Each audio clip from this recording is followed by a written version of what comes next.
let's dive into our top stories this morning.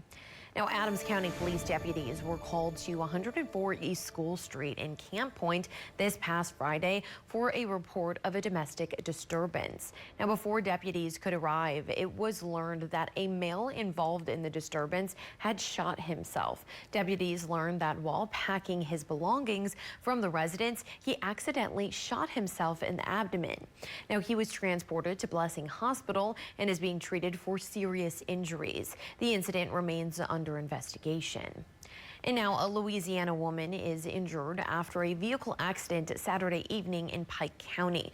25-year-old Reggie Martin was driving when he swerved to avoid a deer, traveled off the left side of the roadway, struck a ditch and overturned. 29-year-old Jessica Brokaw was in the vehicle during the accident. Brokaw was transported to Mercy Hospital where she is in serious condition. And now 2 Hannibal men are injured after a vehicle crash Sunday evening in Marion County. 40-year-old Tyson Hubbard was driving when he crossed the center line and struck 64-year-old Michael Bradley's vehicle head-on. Now, Hubbard was transported to Blessing Hospital in Quincy, Illinois, while Bradley was transported to Hannibal Regional Hospital. Both men are in serious condition. And now happening in your national news, President Biden reportedly sending his top Middle East advisor to Israel. According to the news outlet Annex, Brett McGurk is expected to stop in Brussels on his way to the Middle East to coordinate with NATO and European allies about the war in Gaza.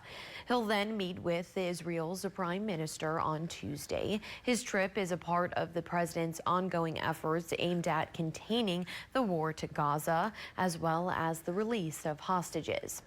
And now, with the funding deadline less than a week away, newly elected House Speaker Mike Johnson is pitching his plan to avert a shutdown. It includes a 2-step approach to partially fund the government until mid-January and other agencies until February 2nd. It maintains current spending levels without any budget cuts or additional major policy riders. Now, the House is expected to vote as early as Tuesday.